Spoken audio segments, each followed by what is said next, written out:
So, hello guys! Magandang umaga, magandang tanghali, magandang hapon at magandang gabi sa mandaw kayo ng mundo. At ito na nga at nandito kami sa Toledo. O 'di ba, nakita nyo yan. Papunta kami ng Toledo at mamamasyal kami. Kaya naman, samahan nyo kami kung gaano kaganda dito. Super duper.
Dito na tayo guys sa Toledo, napakaganda. Papasok na kami, nakita nyo yung riyong yan, yung ilog na yan, o 'di ba? So maraming nagpapa-picture dahil maraming turista ngayon dito. Kaya naman, grabe, pumunta na kayo sa Toledo guys. Kung taga Madrid kayo ay pwede nyo naman tong puntahan. Mag-autobus lang kayo guys. Pwede naman. And then kung gusto nyo rin naman, mag-train kayo, pero mas maganda sa autobus guys kasi madali lang makapunta dito. O 'di ba? Nakita niyo 'yan, super duper ang ganda. So, 'yan. Kaya lang kailangan mas maganda kung may sarili kayong sasakyan kasi kapag nag-autobus lang kayo, malayo-layo din 'to kasi sa sentro. Kaya pagdating niyo ng sentro, kung mag-autobus kayo, galing kayo ng Madrid, may autobus naman na pwedeng sumakay kayo dito, yung pang turista na autobus. Yun ang pwede yung sakyan guys. O 'di ba? At pwede naman bumaba sila dito kayo, yung mga turista at magpa-picture, o 'di ba? Kaya tara na, super duper ang ganda, 'di ba? Yan na.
At eto na nga guys, yung autobus, yan, yan, yan, yan. City Tour.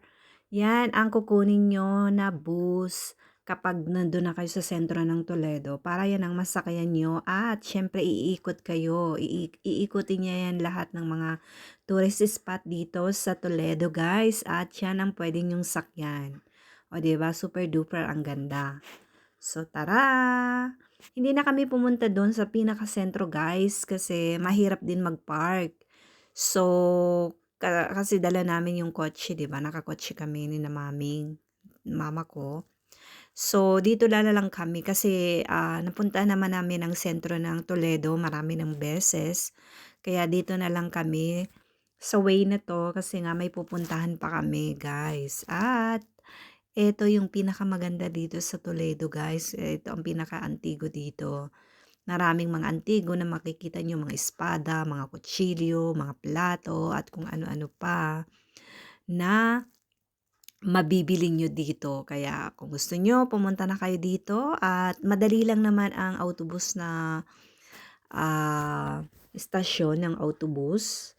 Ang pagpapunta dito sa sentro, ang alam ko ay 12 algo, parang ganun. Kasi tumaas na nga guys yung pamasahe, 'di ba? So, eto.